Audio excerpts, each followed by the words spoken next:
Halo semuanya. Perkenalkan kami dari kelompok reptil dengan saya Vanessa Margaret Oktolin Tambunan, Saya Octavia Montobing. saya Fiona Angel Pustimanik, Saya Valer Kartika Tambunan. Saya Bega Armasi Hatang.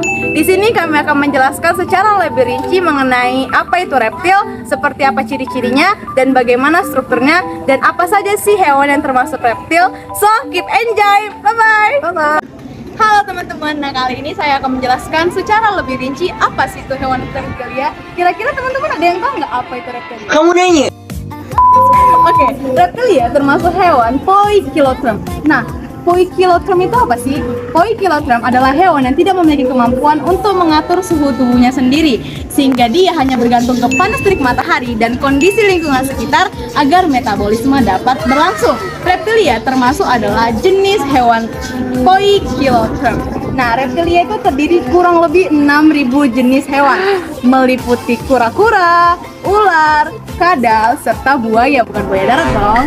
Nah, reptilia juga bereproduksi dengan cara ovipar ataupun bertelur, di mana dia menyimpan telurnya dengan dilindungi oleh kulit yang tebal dan juga dilindungi oleh membran internal.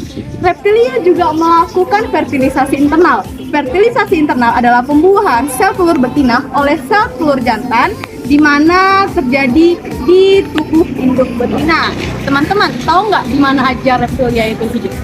Reptilia itu hidup di darat, di laut, di air tawar, di pepohonan, di lubang-lubang, di rumah juga ada, di hati manusia juga ada seperti buaya darat. Itu dia penjelasan ringkas mengenai reptilia. Selanjutnya akan ada ciri-ciri reptilia yang akan dijelaskan oleh teman saya. Oke, selanjutnya kami akan menjelaskan apa aja sih ciri-ciri dari hewan reptilia. Apaan tuh? Yang pertama, tubuh hewan reptilia dilindungi oleh kulit bersisik dari zat tanduk. Yang kedua, bernapas menggunakan paru-paru. Yang ketiga, bersifat poikilotrem. Seperti yang sudah dijelaskan Vanessa sebelumnya, poikilotrem adalah kelompok hewan berdarah dingin atau hewan yang memiliki suhu tubuh tergantung dari lingkungan sekitarnya. Yang keempat, berkembang biak dengan cara bertelur atau ovipar. Tetapi ada juga hewan reptilia yang berkembang biak dengan cara bertelur melahirkan atau ovovivipar. Contohnya yaitu ular anaconda. Lanjut guys. Yang kelima, mengalami pembuahan di dalam tubuh hewan betina atau fertilisasi internal. Yang keenam yaitu ada yang memiliki kaki dan juga tidak memiliki kaki, contohnya ular. Yang ketujuh yaitu bergerak dengan cara melata, dan yang kedelapan yaitu tubuhnya simetris bilateral. Jadi itu saja ciri-ciri hewan reptilia. Nah, selanjutnya kita akan masuk ke dalam struktur tubuh reptilia. Apa aja sih struktur dalam tubuh reptilia ini? Apaan tuh? Secara umumnya, struktur dalam tubuh reptilia ini dibagi menjadi 4 bagian utama. Yang pertama ada kepala, leher, tubuh, dan juga ada ekor. Di antaranya itu seperti pada bagian kaki mereka, jari-jari mereka itu berupa cakar, dan di moncong mereka yang panjang itu terdapat gigi konikela atau yang berbentuk kerucut. Nah, lalu kita masuk ke dalam proses fertilisasi. Secara umumnya, proses fertilisasi itu berlangsung secara internal atau terjadi di dalam tubuh individu betina. Nah, kalian tahu nggak sih guys, ternyata jantan pada reptilia ini ada yang unik loh. Nah, contoh biasanya itu seperti ada penyu dan buaya jantan itu hanya memiliki satu penis saja. Sedangkan ular dan kadal itu memiliki 2 penis atau disebut juga dengan hemipenis. Nah, selanjutnya kita akan membahas tentang struktur telur reptilia.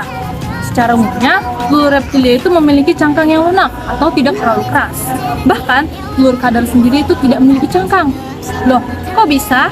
Nah, jadi telur kadal itu tetap berada di saluran telur sang betina. Jadi, zigot yang berada dalam telur tersebut akan berkembang menjadi individu baru. Barulah individu baru yang berada di saluran telur tersebut akan keluar melalui kloaka atau yang bisa disebut kita sebagai saluran pencernaan. Loh, kalau gitu berarti kadal bisa juga dong melahirkan? Ya, itu kenapa kadal termasuk ke dalam kelompok ovovivipar. Nah, sudah selesai nih materi tentang struktur tubuh reptilia. Selanjutnya, teman saya akan menjelaskan apa saja sih kelompok-kelompokan yang ada di reptilia.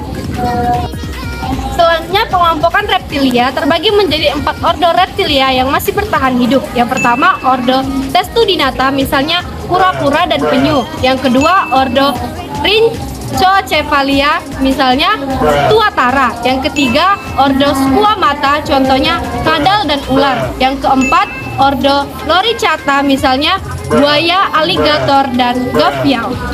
Nah, udah selesai nih materi tentang reptilia. Selanjutnya, kami akan menjelaskan apa aja sih contoh dari hewan reptilia. Check it out!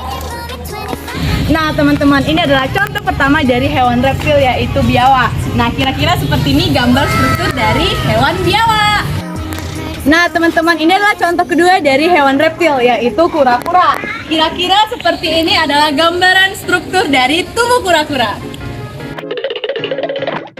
Nah teman-teman, ini adalah contoh ketiga dari hewan reptil yaitu komodo. Kira-kira seperti ini adalah gambaran dari struktur komodo. Komodo termasuk salah satu hewan langka loh teman-teman.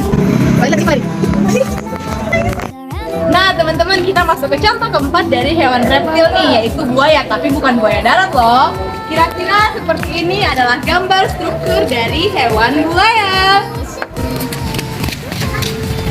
Hai cantik. Nah teman, itu dia penjelasan ringkas kami mengenai hewan reptil. Kira-kira pasti teman udah pada paham dong apa itu hewan reptil, ciri-cirinya bagaimana, strukturnya bagaimana, dan lain sebagainya. Sebagai penutup, kami mohon maaf jika ada kesalahan dan ada salah kata mungkin yang kami ucapkan, mohon dimaafkan karena tidak ada manusia yang sempurna. Sekian, terima kasih, bye-bye.